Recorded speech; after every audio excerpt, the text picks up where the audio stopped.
Ojalá le mataran un hijo a usted para que usted supiera lo que duele la muerte de un hijo, cuando un hijo es bueno. Él era don Raúl Carvajal, un hombre de 73 años que pasó casi 15 de ellos exigiendo justicia por la muerte de su hijo, homónimo de él, un soldado al que miembros del ejército habrían asesinado por negarse a cometer un falso positivo. Este sábado 12 de junio, don Raúl murió por COVID-19. La información de la muerte fue confirmada por su abogado Miguel Ángel del Río, quien aseguró que su vida fue una lucha constante por hacer justicia, un ejemplo de dignidad. Raúl Carvajal se suma a la lista de 94.615 fallecidos por coronavirus en Colombia, reportados hasta el viernes 11 de junio. La historia de don Raúl se dio a conocer el 20 de febrero de 2011 cuando llegó a la Plaza de Bolívar, en Bogotá, con los restos de su hijo Raúl Antonio Carvajal Londoño en un camión Dodge con las latas desgastadas para exigir justicia. Unos días después tuvo cara a cara al presidente Álvaro Uribe Vélez y le reclamó por no permitir el desarrollo de una investigación para esclarecer el caso de su hijo. Pero ustedes son unos asesinos, porque si ustedes no tuvieran que ver con el asesinato de mi hijo, ¿qué hubiera pasado? Ustedes hubieran dejado que se investigara, y yo personalmente a usted le entregué una carta en la finca de Ubérrimo. ¿Sí o no se la entregué? Después hice una protesta en una inauguración de un colegio infantil, después le hice una protesta a usted en el centro de convenciones, y ustedes no han querido dejar que se esclarezca el asesinato de mi hijo. ¿Usted me deja hablar? Sí, hable. Diga otra mentira. Primero, comprendo su dolor. Pero su calvario empezó 5 años antes. Raúl Antonio Carvajal Londoño, su hijo, llevaba 9 años en el ejército cuando murió el 8 de octubre de 2006. Según la versión oficial, murió en un combate contra la exguerrilla de las FARC en el Tarra, norte de Santander. Pero don Raúl aseguraba que esto era mentira. La sospecha nació en una conversación que tuvo con su hijo 20 días antes de la muerte. Le pregunté, mijo, ¿y qué? ¿Cómo está eso? Me dijo, esto aquí está muy feo. A mí me mandaron a matar dos muchachos para hacerlo pasar como guerrillero muerto en combate. Yo no los quise matar.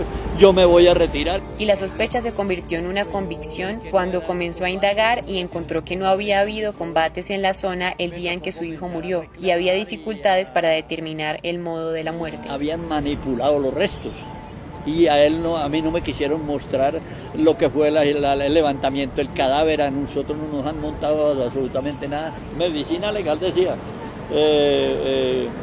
no se puede saber a qué distancia fue muerta la humanidad del cabo Carvajal, porque él tiene un faltante por donde le entró el proyectil y un faltante por donde le salió el proyectil, y tiene la cabeza rellena con papel periódico. Por ello decidió emprender el viaje de 14 días en su camión desde Montería hasta Bogotá. Yo vine de pueblo en pueblo dando un videíto, llegué a Soacha, después llegué aquí un domingo y me metí acá a la Plaza de Bolívar porque yo quería que se hiciera la nueva necropsia, porque yo sabía que había sido torturado, es decir, ya yo lo había visto el cuerpo de mi hijo que tenía señal de estar amarrado de pies y manos, y yo dije, no, pues ¿cómo voy a dejar yo en la impunidad que se quede la muerte del muchacho? Don Raúl no solo le reclamó a Álvaro Uribe Vélez, el 12 de enero de 2012, cuando Juan Manuel Santos era presidente, también cuestionó su actuar como ministro de Defensa de Uribe. Cuando usted era ministro de Defensa y Álvaro Uribe presidente, me asesinaron a mi hijo en el norte de Santander por orden de ustedes. Quiero que me diga una cosa, ¿por qué usted no han dejado que se investigue el asesinato de mi hijo, que era cabo primero del ejército?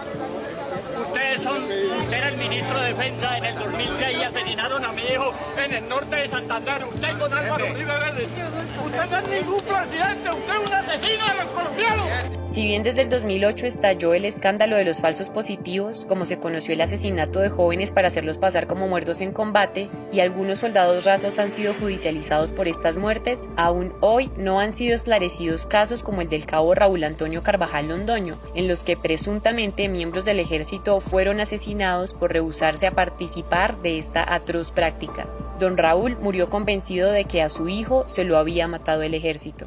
La convicción era tal que juró pedir perdón de rodillas a quien fuera necesario si algún día le demostraban que su hijo había sido asesinado por la guerrilla y no por sus compañeros. Si se investiga y me logran comprobar que fue la guerrilla la que lo asesinó, me arrodillo y les pido perdón ante el mundo.